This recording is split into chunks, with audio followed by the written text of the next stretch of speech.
Hello students, chapter 3, Understanding Quadrilaterals, exercise 3.4, question number 5. Explain why a rectangle is a convex quadrilateral. हमें explain करना है कि कोई rectangle एक convex quadrilateral कैसे होता है. तो हम लिखेंगे solution में एक convex quadrilateral is that has each of its interior angle less than 180 degree. Convex quadrilateral वो क्वाड्रिलेटरल होता है जिसके इंटीरियर एंगल्स में हर एक इंटीरियर एंगल का जो मेजर है वो 180 डिग्री से कम हो. And in a rectangle each interior angle measures 90 degree, that is less than 180 degree. Condition को ये पूरी करता है कि सभी इंटीरियर एंगल्स 180 डिग्री से छोटे हों और सभी इंटीरियर एंगल्स 90 डिग्री के हैं. सो रेक्टेंगल इज एक कन्वेक्स क्वाड्रिलेटरल. रेक्टेंगल जो है वो एक कन्वेक्स क्वाड्रिलेटरल होता है. Question number 6. ABC is a right angle triangle and O is the midpoint of the side opposite to the right angle. Explain why O is equidistant from A, B and C. ABC एक right triangle है और इस right triangle में O right angle के सामने वाले side का mid point है. इसका मतलब एंगल बी हमारे पास 90 डिग्री है और AC इसका हाइपोटेन्यूज है. हमें प्रूव करना है कि जो पॉइंट O है वो A, B और C तीनों से इक्विडिस्टेंट है. सॉल्यूशन में हम लिखेंगे ABC is a right triangle. ABC एक राइट ट्राइंगल है, एंगल B 90 डिग्री है और O जो है वो AC का मिड पॉइंट है. O is mid point of AC. O AC का मिड पॉइंट है. टू प्रूव हमें प्रूव करना है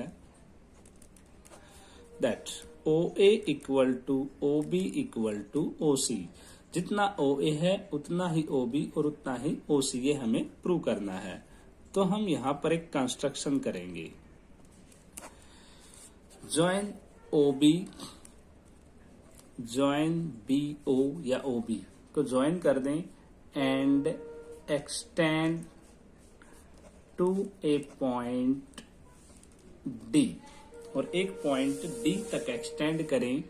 कितना करना है? सच दैट इस तरह से कि OB इक्वल टू OD हो. अब हम एक्सटेंड कर रहे हैं इसको, OB को ज्वाइन कर रहे हैं. हम ज्वाइन करके हम आगे एक्सटेंड करेंगे. OB BO ज्वाइन करके आगे हम एक्सटेंड करेंगे और इस तरह से एक्सटेंड करेंगे कि OB और OD जो है वो इक्वल हो. OB है उतना ही OD. उसके बाद DC और AD को ज्वाइन कर देंगे. Join AD and DC.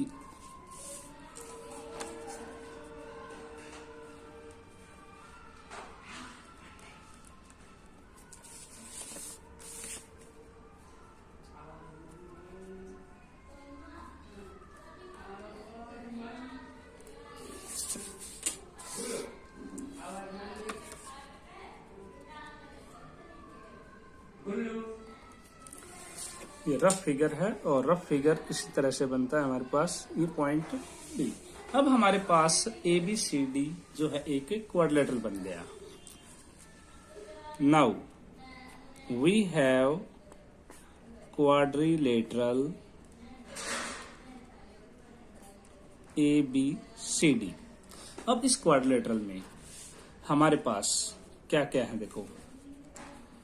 O A equal to O C given. ओ ए और ओ सी दोनों इक्वल है, क्यों? क्योंकि ओ ए सी का मिड पॉइंट है, दे रखा हमें। उसके बाद O B equal to O D. O B और ओ डी इक्वल हैं, कैसे? By construction. हमने कंस्ट्रक्शन इस तरह से की है कि ओ बी और ओ डी दोनों इक्वल हैं। अब A C and B D, A C और B D the diagonals of quadrilateral ABCD. AC और बीडी इस क्वाड्रिलेटरल के डायगोनल्स हैं, आर बाइसेक्टिंग ईच अदर। ये एक दूसरे को बाइसेक्ट कर रहे हैं। बाइसेक्ट कैसे कर रहे हैं? कि अभी हमने कहा कि ये इसके इक्वल और ये इसके इक्वल, तो बाइसेक्ट कर रहे हैं। अगर किसी क्वाड्रिलेटरल के डायगोनल्स बाइसेक्ट करें तो वो पैरेललोग्राम होता है। सो ABCD is a parallelogram. ABCD एक पैरेललोग्राम है and angle B is 90 degree. और इस पैरेललोग्राम में एंगल B 90 डिग्री है, क्योंकि हमें ABC ट्राइंगल राइट ट्राइंगल दे रखी है। और किसी भी पैरेललोग्राम का एक एंगल अगर 90 डिग्री हो तो वो रेक्टेंगल होता है। सो ABCD इज रेक्टेंगल। ABCD हमारे पास रेक्टेंगल बन गया। अब रेक्टेंगल बन गया तो रेक्टेंगल के दोनों डायगोनल इक्वल होते हैं। So AC equal to BD, diagonals of a rectangle are equal. किसी रेक्टेंगल के डायगोनल इक्वल होते हैं। AC और BD दोनों इक्वल हैं और एक दूसरे को बाइसेक्ट कर रहे हैं। अब AC इक्वल टू BD है तो 1/2 AC इक्वल टू 1/2 BD होगा। अब AC का हाफ और BD का हाफ। अब यहां देखिए AC का हाफ OA और BD का half OB। OA equal to OB। AC का हाफ OA और BD का हाफ OB इक्वल हो गए और AC का हाफ OC भी है। OC equal to 1/2 AC। तो अब हमें क्या मिला यहां से? हम कंसिडर कर सकते हैं, हम कंक्लूजन निकाल सकते हैं यहाँ पे कि OA, OB और OC इक्वल हैं। So OA equal to OB equal to OC। अब एक बार फिगर पे आते हैं हम यहाँ पे इस कंक्लूजन के लिए। हमने प्रूव किया कि ABCD एक रेक्टेंगल है। अब रेक्टेंगल के दोनों डायगोनल इक्वल और बाइसेक्ट करते हैं, तो AC और BD इक्वल है। AC का हाफ और BD का हाफ इक्वल होगा। AC का हाफ OA और OC है और BD का हाफ OB और OD है। इसका मतलब ये चारों पार्ट इक्वल हो गए। So OA equal to OB equal to OC। और यही हमने अभी प्रूव किया है यहाँ पे ऐसा करके।